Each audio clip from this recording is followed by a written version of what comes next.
जब धरेला पाजा मन हो जाला ताजा हो।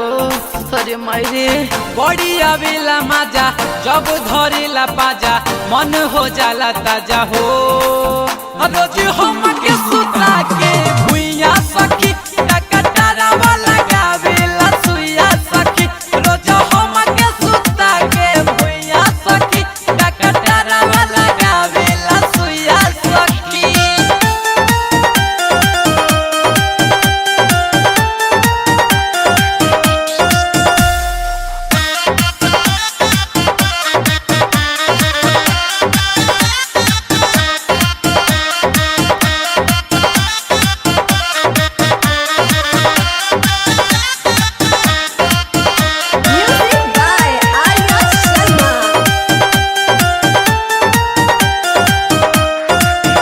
गजबे के प्यार करेला बाजा में हम के धरेला।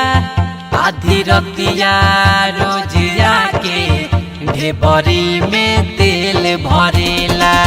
परेला नीचे ऊपर दबेला दम्बर ऊपर खूबे चलावे दम्बर जवानी की कबूतर।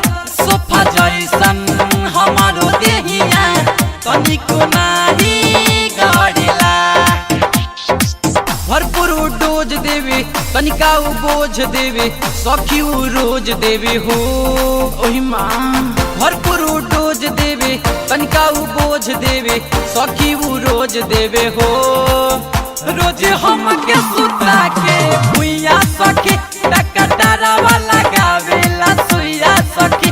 रोज हम के सुता के भुइया सखी टकटारा वाला गावेला सुइया सखी।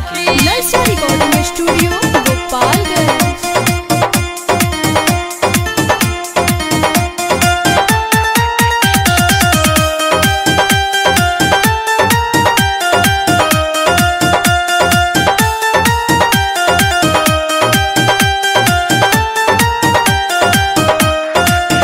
सखिया नहीं दुखाला केतनो भीतरी ले जाला। गजबे जाने उतरी का तनिको ना झंझनाला। मारी के जादू मंतर डाली देला उ अंदर पार कई जाला सखी हमार उ सात समुंदर।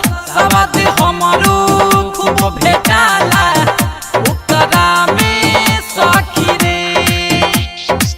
डीजे विकास हवे राम जी से खास हवे यादो विकास हवे हो। हाय दया